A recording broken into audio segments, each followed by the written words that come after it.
Son. They called him Jesus. He came to love, heal and forgive. He lived and died to buy my pardon. An empty grave is there to prove my Savior lives. Because He lives, I can face tomorrow. Because He lives, all fear is gone. Because I know He holds the future, and life is worth the living just because He lives. And then one day I'll cross that river. I'll fight life's fight. No war with pain.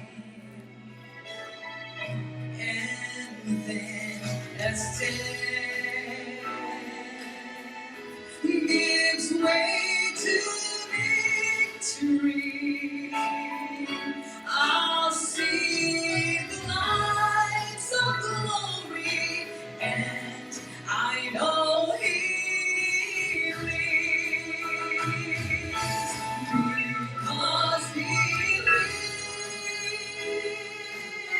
I can face tomorrow.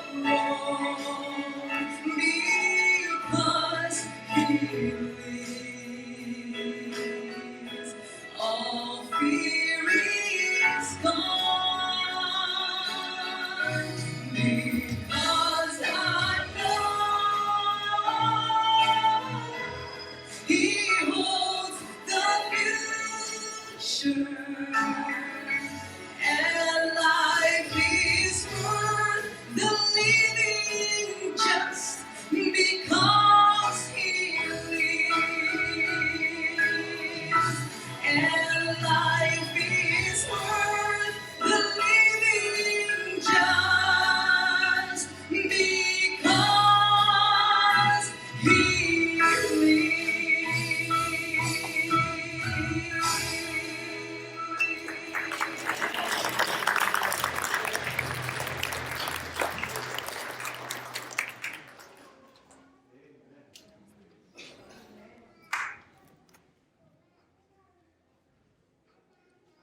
Amen again. Amen. Praise God. What a song. Thank you, Joy. What a beautiful message.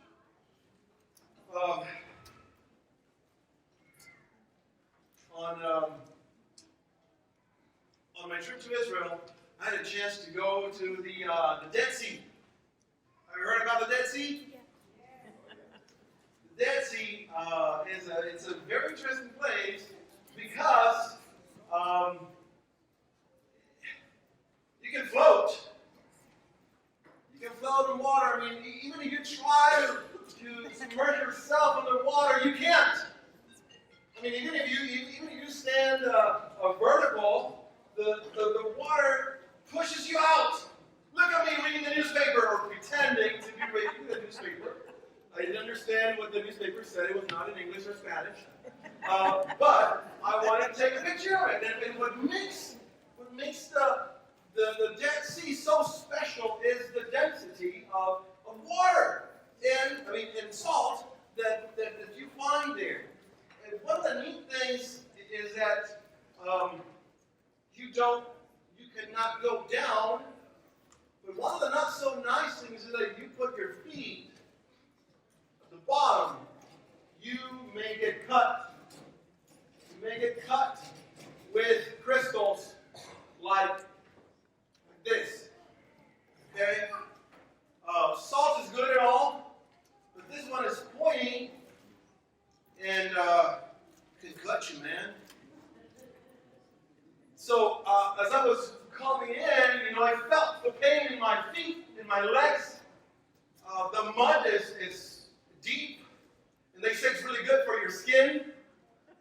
They make creams and all sorts of cosmetics from products of the Dead Sea. They're very expensive also. And everything is based on salt. That was really neat. The crystals of salt that you find in the Dead Sea are special. And as we continue our study on the Sermon on the Mount, we get to that verse where Jesus talks about his people being salt and being light. I have to be honest, I cannot take credit for the title of the sermon. My sermon title was boring. But then my young adults heard of it and decided to give me a couple of pointers, a couple of ideas. As a matter of fact, they even designed a different version of the bulletin for today. With my picture on it. And I had to stop them this morning because they were going to produce them in math and change the whole idea. And they had a picture of me in the baptistry at least. Saying, why you're so salty? Lighten up, bro. So they deserve the credit for the title. But the title goes perfect with a message. Why are you so salty? Lighten up! Why? Why are you so salty? So I invite you to open God's Word in Matthew chapter 5. Matthew chapter 5, and we're going to start reading from verse 13. Matthew chapter 5, verse 13. But before we read a single word from the scriptures, I'm going to ask you right there where you're at to close your eyes and ask our Heavenly Father to lead our thoughts as we read His Word. Let's pray. Father in heaven, we come to you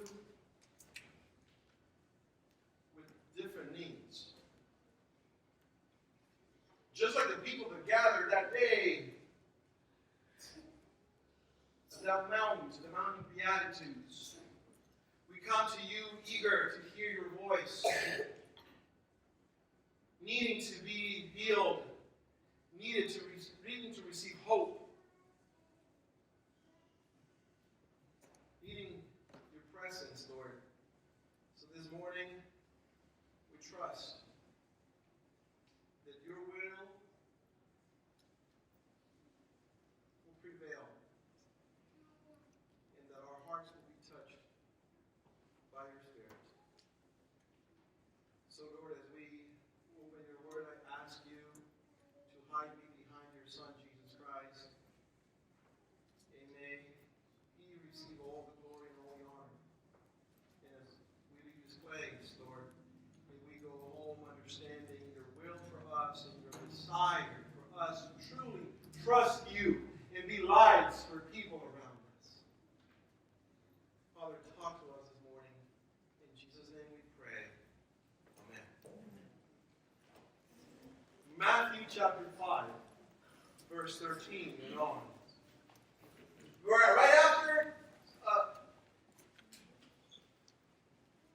talking about the Beatitudes, right after Jesus talked to people about the present blessings that they were able to enjoy and the future promises awaiting for them, Jesus says, you are the salt of the earth. But if the salt has become tasteless, how can it be made salty again? It is no longer good for anything except to be thrown out and trampled underfoot by men.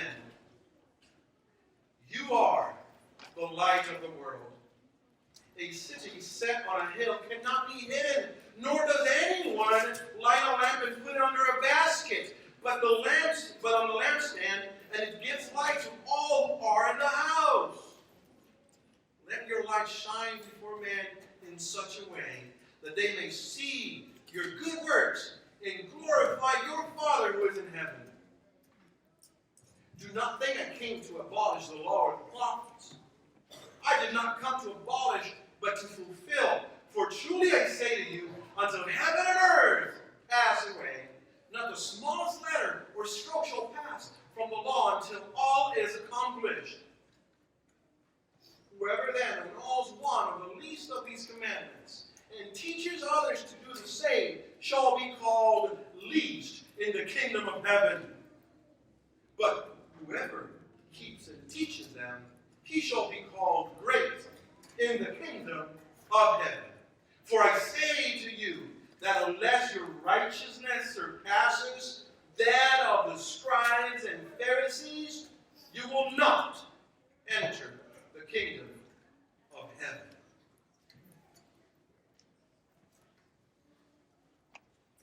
The listeners must have been worried.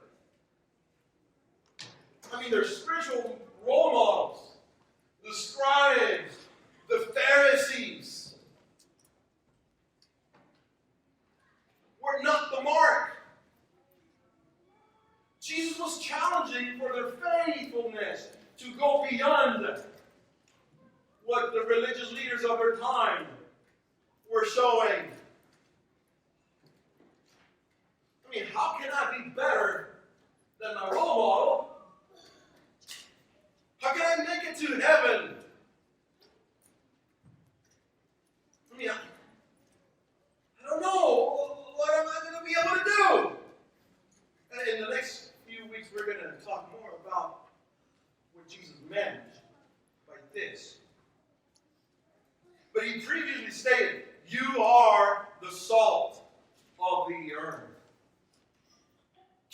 And I hope and I pray that we will all understand who we are called to be as Christians. I hope that when we leave this place today, we will understand clearly who we are called to be as a church. To understand God's expectations and to embrace what He wants for us, His followers. Before that, let me point out a couple of things that I think need to be clarified. Sitting in this crowd, listening to Jesus, were all kinds of people. Peasants, uneducated men, women, scholars, Pharisees, scribes that probably didn't like what Jesus just said. And the reason why I'm pointing out that there were ladies listening to this message and common people is because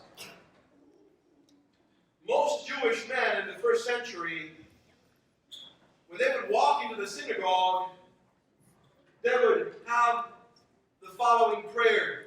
They would say, "Praise you, God, creator of heaven and earth, that I was not born a Gentile or a woman."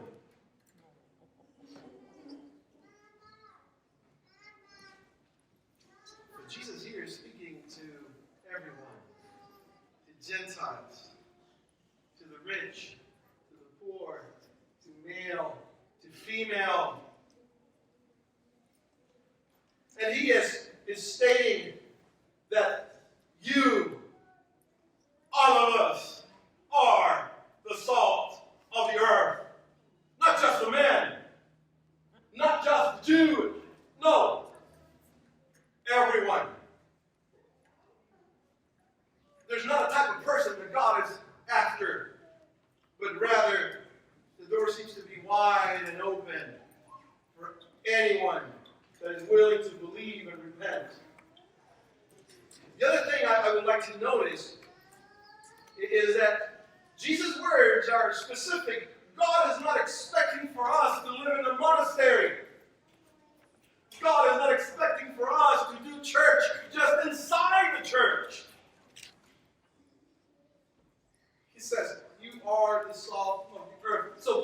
salt maker.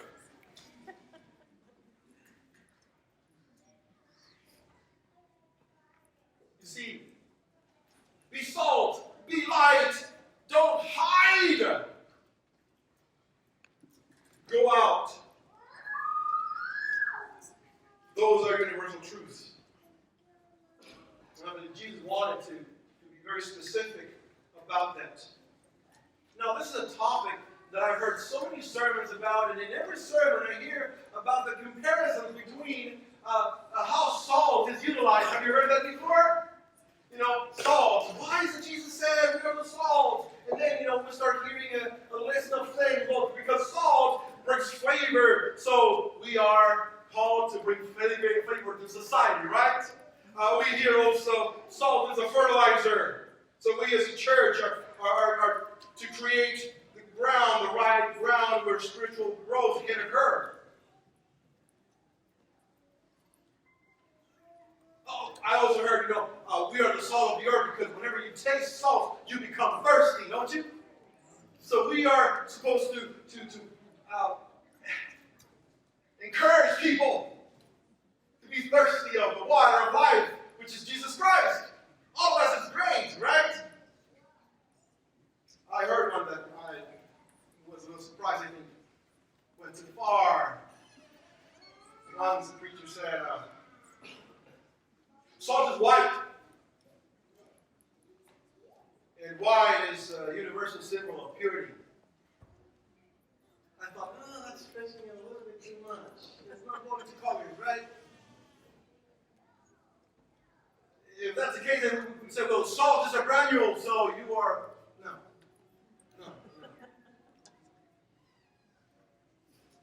Probably we can take it too far if we start comparing what Jesus said to the things we know now. The question is, what did that mean? When I went to Israel, that's the thing that I came back. I was like, I need to learn more, I need to study more to understand what was the actual meaning for their days. For us, to live in a different time, we may go in a different direction because we don't understand the purpose of the words of Jesus. Is it possible that his sayings had a specific purpose according to the understanding of the culture in the context? Well, first of all, back then, just like today, salt was regarded as necessary, as a very necessary ingredient for food, for daily use. But also, salt was very important at the time of sacrifices offered to God. And you'll see that there's a close connection between being salt, the one utilized for sacrifices in the temple, and what Jesus said. There's at least 3 instances in the Old Testament that talk about salt and sacrifice. The first one is found in Leviticus 2:13. Leviticus 2:13 says, every grain offering of yours, moreover, you shall season with salt, so that the salt of the covenant of your God shall not be lacking from your grain offering. With all your grain offering, you shall offer salt. So with every grain offering brought to the temple, they were supposed to put this precious thing called salt. This is what we know as the covenant of salt. There's even a term in Hebrew, the kohanim, the covenant of salt. Leviticus 2:13 shows that in the context of the passage, salt needed to be added to grain. When people would bring offerings to church, they were supposed to add salt to the grain offering. The second time is in Numbers chapter 18, verse 19. The Lord tells Moses to instruct Aaron and the Levites that their responsibility was to take care of the church, of the tabernacle. It says, all the holy offerings the Israelites give me, I give to you and your sons as your portion and regular share. So, all the offerings, with the exception of the burnt offerings, were supposed to feed the priests.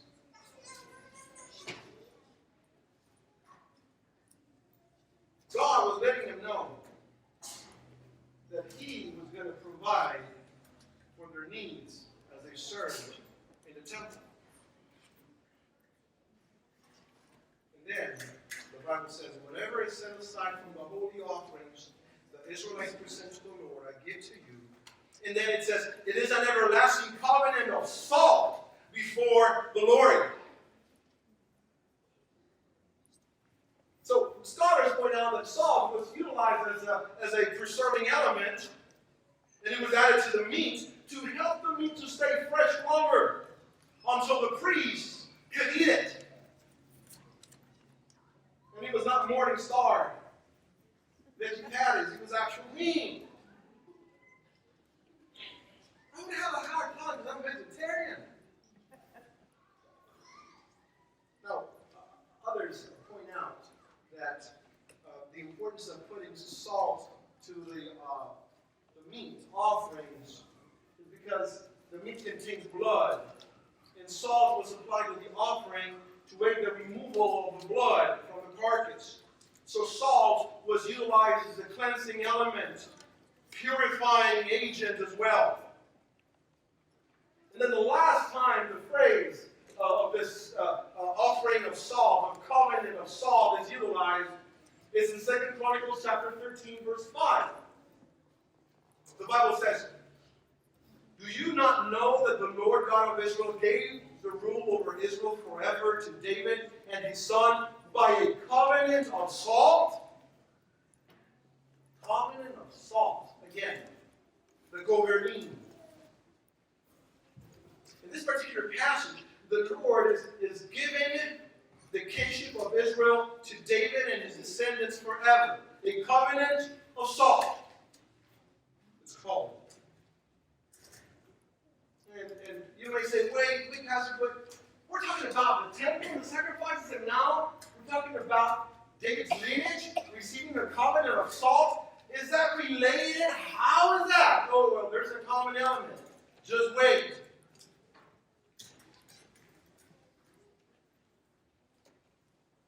One scholar noted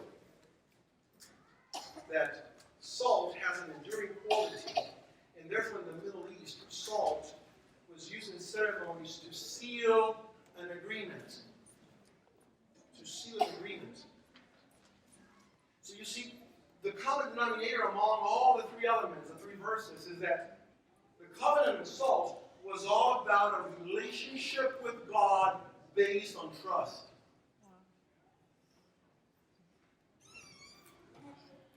The people were to trust God by giving the salt that was put in a grain offering, trusting God. The priests and the Levites were supposed to put salt on the meat, trusting that God would provide for their needs as they served the Lord in the temple. And then David and his sons were supposed to trust God as the royal family served and believed that God would keep their throne intact. I love this because I realize that God is looking for a relationship of trust with His people. Sometimes we focus on the little elements of what you're supposed to do, but the underlying common denominator here is trust. Trust. God desires a relationship with His people based upon trust that is seen in their actions and eventually into a changed life. Think about the covenant of Noah. He was supposed to trust God to preach, to build the ark, and then to get into the boat. And God would do His part, protecting them from destruction. Covenant of trust. There's another story, very interesting story. Probably we don't stop to actually attention to it. But it has to do with salt also. It's found in 2 Kings chapter 2, verses 20 to 21. So salt was utilized in that occasion to heal a body of water so it would be drinkable. Now think about it for a second. What happens when you add salt to water? What do you get? Salt water. Salty water! Not fresh water. I mean, you may use salt water to gargle, but certainly not to drink. Now, imagine what's going through the minds of those watching Elijah in this story in particular. You know, Elijah says, the Lord's telling you to put salt into the water that is nasty, that reeks. The Lord's telling you to put salt on it into that putrid water hole. Can you imagine the people like, oh, hold on, wait, salt is precious, don't waste it, man. You're going to make the situation even worse. Are you sure the Lord said salt? Are you sure? It doesn't make sense, Elijah. Why would we waste valuable salt by throwing it into an already bad source of water? You're just throwing it away, man. Why would Elijah do it? Why? Because God said so. Because God told him, put water into the putrid, put salt in the putrid water. And I'll take care of it. Trust. And Elijah threw the salt into the water. And the Bible says, this expression, it became wholesome.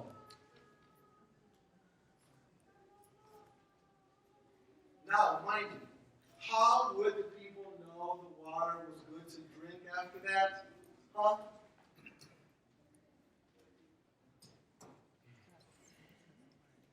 Drink it. They would have to trust God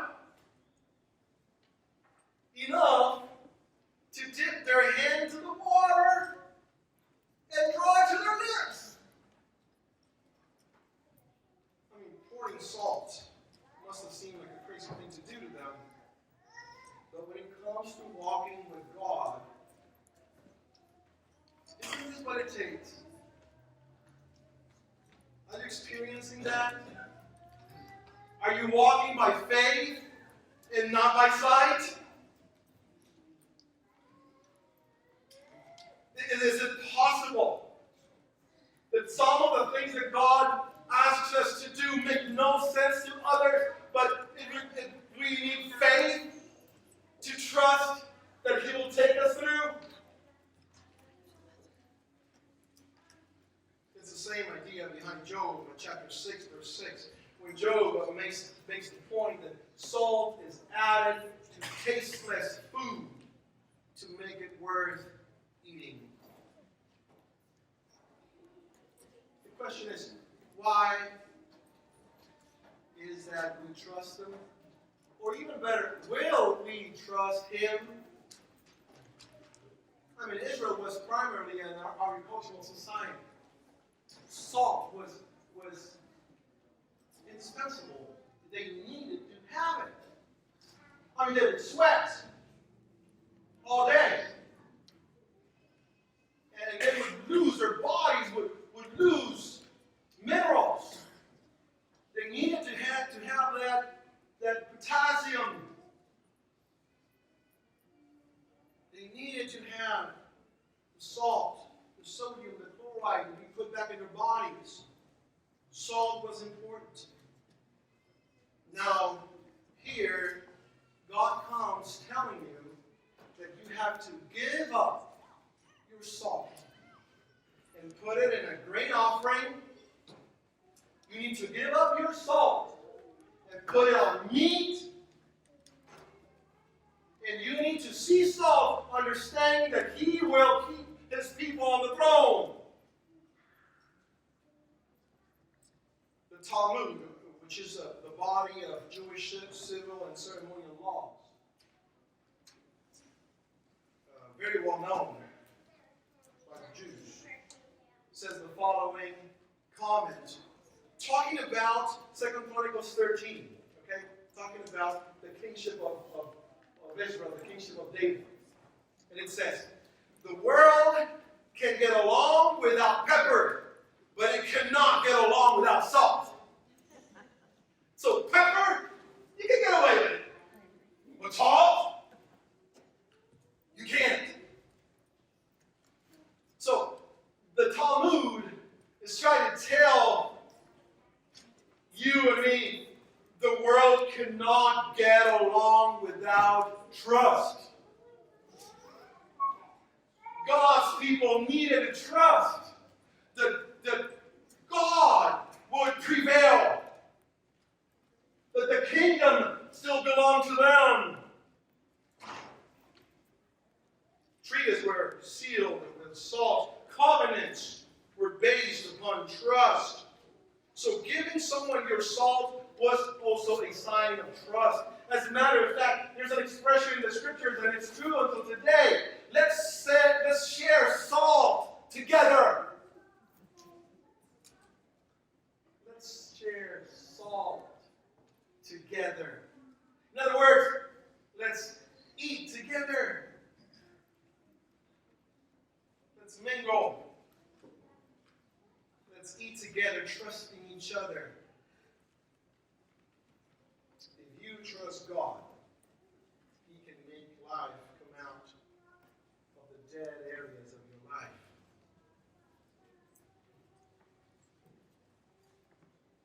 The covenant of salt is all about who you're going to believe. It's all about who you're going to trust. The covenant of salt is about who are you going to serve. You're going to serve Satan and be judged eventually? And die? Or are you going to serve God and be saved and taste His goodness both now and forever? And I believe the same concept in the Old Testament carries to the New Testament. I mean, it's one book written by the same author, huh? It's the same message. So the covenant of salt carries you to the Gospels. The covenant of trust carries you to Jesus' words. You know, according to the Septuagint is the translation of the Hebrew text into the Greek. According to the Septuagint, the Hebrew word for salt is the word melach. So anytime that you find the word melach in the Old Testament in Greek, in Hebrew, it's translated as halas. Halas, salt in Greek. And halas is the same word that Jesus uses when He talks about us being the salt of the earth. You are the halas of the earth. Most Christian commentaries talk about salt as a preserving agent. You know, in the bulletin, you're going to find a statement from Ellen White, taken from the book Thoughts on the Mount of Blessing, page 36. And she writes, salt must be mingled with the substance to which it is added. It must penetrate and infuse in order to preserve. So it is through personal contact and association that men are reached by the saving power of the gospel. They are not saved in masses, but as individuals. Personal influence is a power. We must come close to those whom we desire to benefit. As believers, we live for Jesus. And we're called to reach out and touch one person at a time. If you were wondering, man, I would love to do all that, but it's only me, it's only one person. Hey, you know what? Do for one what you wish you could do for everyone. Be salt for one.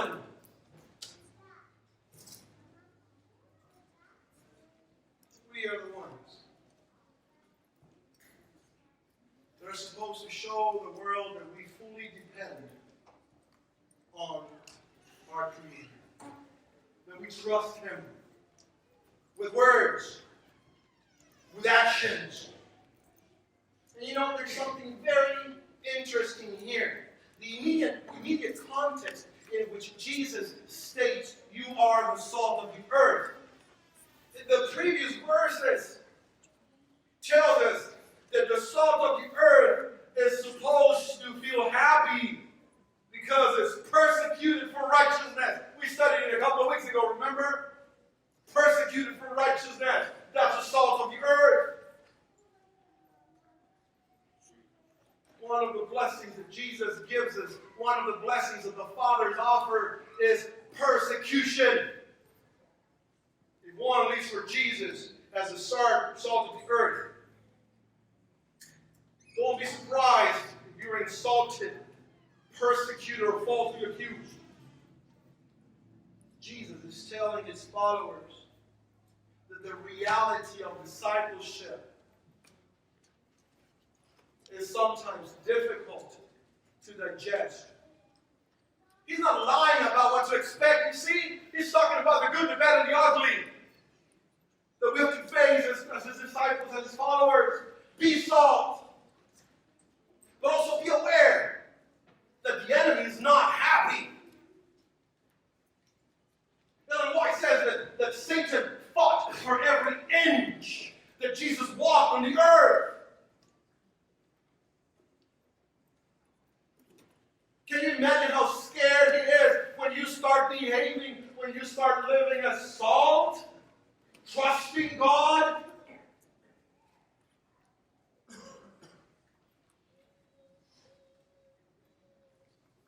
Jesus continues this line of thinking in the Gospel of Luke, chapter 14, verses 25 to 35. In this passage, Jesus also uses salt in the context of counting the cost of being a follower, a disciple. He tells those listening to him that they must love him more than their family and their very life itself. This past week, in our Bible study with the kids at the academy, we have Bible studies on Tuesdays and Wednesdays.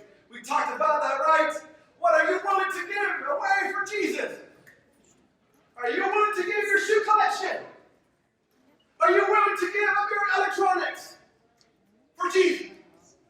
And then, how about your family? Whoa.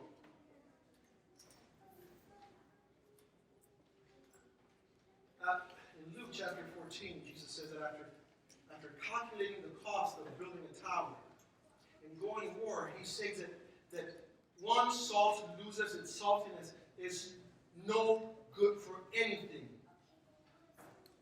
Not even for fertilizer.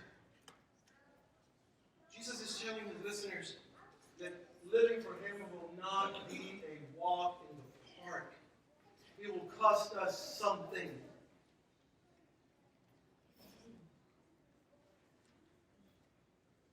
But you see, that's not something we like to hear at church, right? What do you mean? You're talking to me, man, about me having to give something?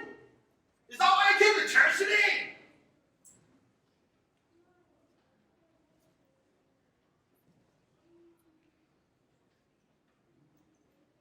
You better think about it before you begin the journey with him. In Mark chapter 9, Jesus moves past counting the cost to actually living for him. And this is where he says, if your hand is making someone else fall, or is making you fall, cut it. Cut it.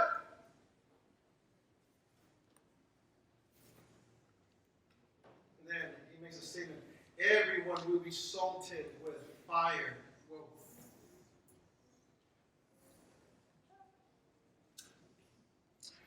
And Jesus finished on Mark 9 saying, have salt in yourselves and be at peace with each other. See that concept of sharing salt together. taught about that. They told us that we should, as his followers, we should love each other. John 13. Then John 15, he said that we, as his followers, we should bear the fruit of a changed life. And then in John 17, he says he prayed for us to live in unity.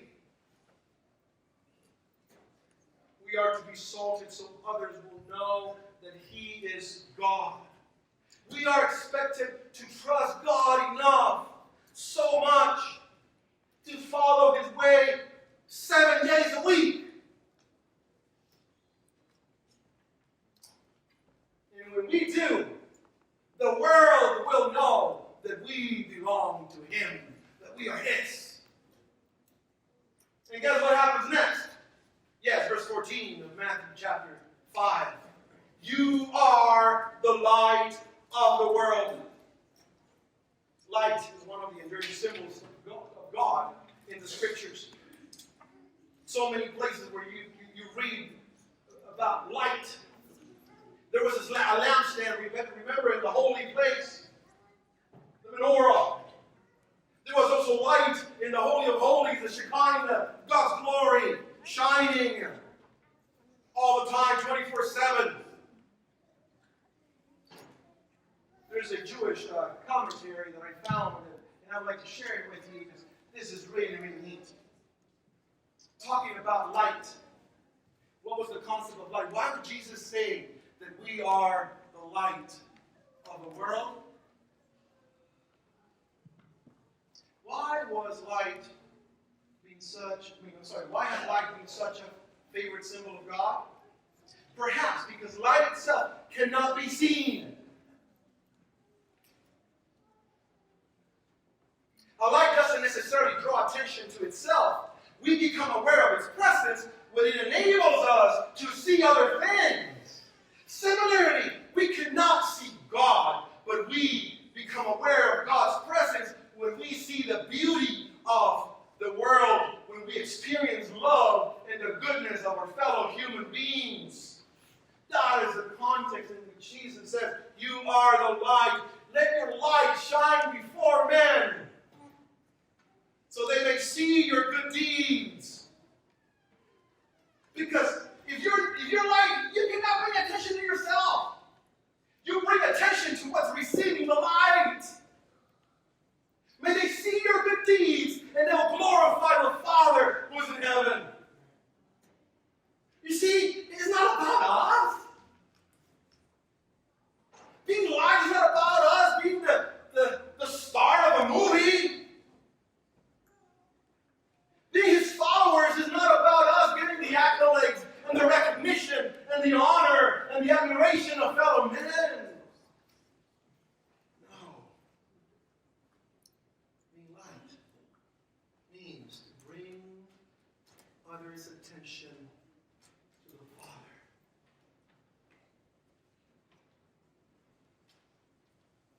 As we live a salty life, one based upon trust, people will see Jesus in us, and hopefully will want a relationship with him. In Colossians, Paul says, let your conversation be always full of grace, seasoned with salt, so you know how to give an answer to everyone. You see, salt comes in the context of trust. Salt comes in the context of sharing. Trust in action. From the inside out.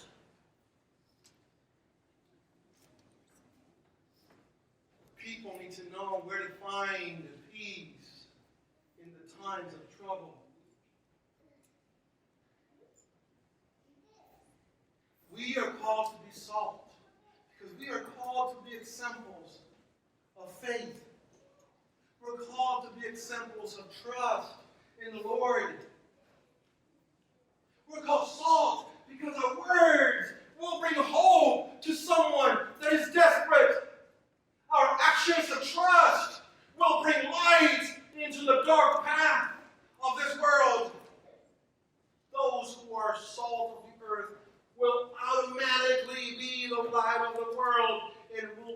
ready to shine their light on Jesus. So it's your choice. It's my choice to be salt and become light.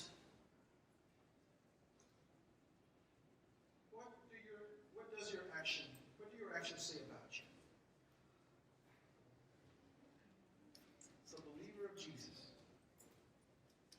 if you don't serve him, your life will not only be unsatisfying, but it will also lose its meaning and its purpose. We are to be salty. So why are you so salty? Because Jesus asked me to. Not salty as in bitter salty, but salty as in trusting. May people around you ask over and over, why are you so trusting? Why are you so salty? And if they're not, lighten up, people. Lighten up, family. Let's be salty. You are the salt of the earth. But if the salt has become tasteless, how can it be made salty again? It is no longer good for anything except to be thrown out and trampled underfoot by man. You are the light of the world. A city on a hill cannot be hidden. Nor does anyone light a lamp and put it under a basket, but on the lampstand, and it gives light to all who are in the house. Let your light shine before men in such a way that they may see your good works and glorify your Father who is in heaven. Let's be salty. Lighten up.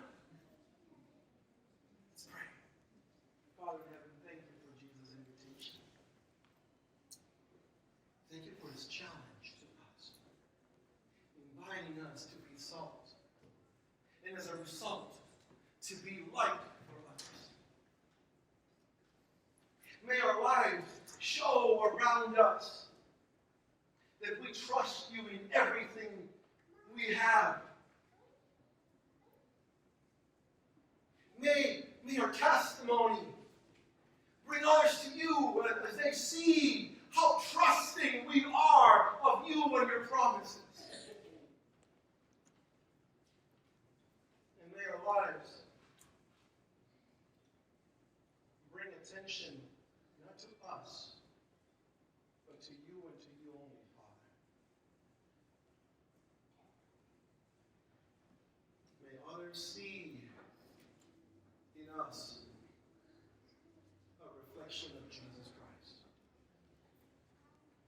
And may our actions, our words, our ministries, the way we behave at work, the way we behave at home, as we trust you fully, Lord, may everything we do bring others to the foot of the cross.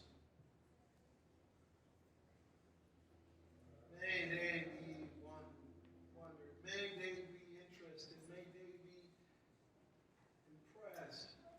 May they bring glory to your name.